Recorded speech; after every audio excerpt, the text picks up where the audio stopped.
আপনাদের প্রতি আমরা খুব কৃতজ্ঞ। এত রোদ্দুরের মধ্যেও এবং সবকিছু অত্যাচার সহ্য করো আপনারা যেভাবে ভোট দিয়েছেন লাইনে দাঁড়িয়ে, আপনাদের কাছে আমরা খুব কৃতজ্ঞ। আমি আমার কর্মীদের কাছেও খুব কৃতজ্ঞ, যারা জীবনপণ লড়াই করে অনেক অত্যাচার সহ্য করে সেন্ট্রাল ফোর্স এবং এখানকার ফোর্স সবার যৌথ অত্যাচার সহ্য করেও টোটাল সমস্ত machinery government of India, prime minister, home minister থেকে শুরু করে পুরো গভর্নমেন্ট অফ ইন্ডিয়া এবং 19টা রাজ্যের বিজেপি নেতাদের এবং অর্থ ভান্ডার, শক্তির ভান্ডার, বন্দুকের ভান্ডার নিয়ে যারা বাংলার মানুষকে জব্দ করতে চেয়েছিলেন, জব্দ তারা কিন্তু ভোট বাক্সে হয়ে গেছে। আমি আপনাদের নিশ্চিন্ত করে বলতে চাই, যেটা টিভিতে দেখাচ্ছে এটা বিজেপি অফিস থেকে কালকে বেলা 1:08 সার্কুলেট করেছে এবং টাকা দিয়ে বলেছে যাতে এটা দেখানো হয়।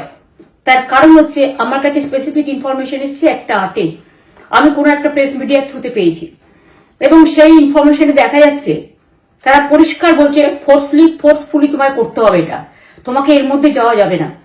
কারণটা আসলে জানেন আপনারা, আমরা 200-300 পেয়ে যেতে পারি, 226 ক্রস করবো 2026-এ। মানুষ যে বিপুলভাবে ভোট দিয়েছে আমার তাদের প্রতি পুরো ভরসা, বিশ্বাস, আস্থা আছে। এবং ওরা কালকে এটা করিয়েছে প্রেসকে দিয়ে, তার কারণ হচ্ছে ওরা তো আপনারা জানেন ইডি, সিবিআই, ইনকাম ট্যাক্স সবাইকেই চমকায় এবং সেন্ট্রাল ফোর্স যে ব্যবহার কাল করেছে এবং তাতে যে নতুন পুলিশগুলো অ্যাপয়েন্টমেন্ট হয়েছিল যারা আমার হাতে ছিল না, তারা ভীষণ মেয়েদের মেরেছে, বাচ্চাদের মেরেছে। যে ভদ্রলোক উদয়নারায়ণপুরে ভোট দিতে গিয়ে মারা গিয়েছে, আমি তার শোকাহত পরিবারকে সমবেদনা জানাবার ভাষা আমার নেই, কিন্তু পরিবারটার পাশে আমরা থাকবো। এবং যে তৃণমূল কংগ্রেস কর্মীরা এমনকি সাংবাদিকদেরও মেরেছে, আমি যেখানে ছিলাম ভবানীপুরে চক্রবেড়িয়ায়, আমি বাচ্চাদেরও মেরেছে, মহিলাদেরও মেরেছে, একতরফা মেরেছে।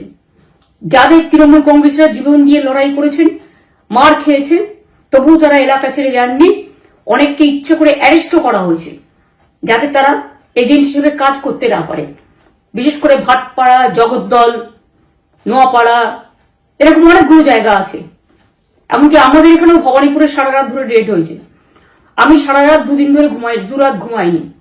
তাই আপনাদের কাছে বলবো ওটা বিজেপির চক্রান্ত এবং বিজেপি এত করেও মানুষের অধিকার থেকে মানুষকে বঞ্চিত করতে পারলো না এবং তাই বিজেপি শেষ খেলাটা খেলেছে প্রেসকে দিয়ে, যাতে উল্টোপাল্টা বলে আমাদের মনোবলটা কর্মীদের ভেঙে যায়, মানুষের মনোবল ভেঙে যায়। শেয়ার বাজারে ধস নামবে আসল সত্যিটা বেরোলে।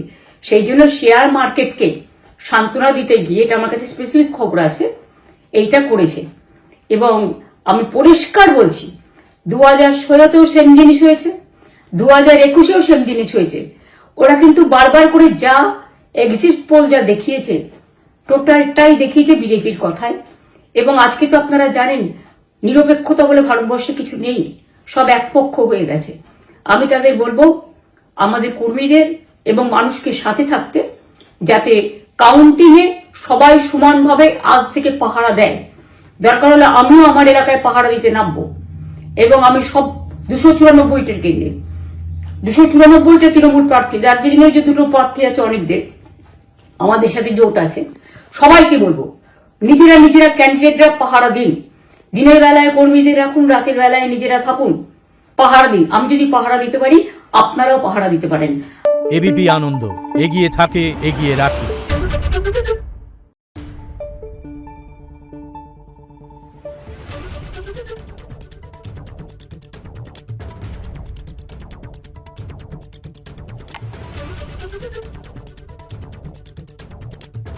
Thank you.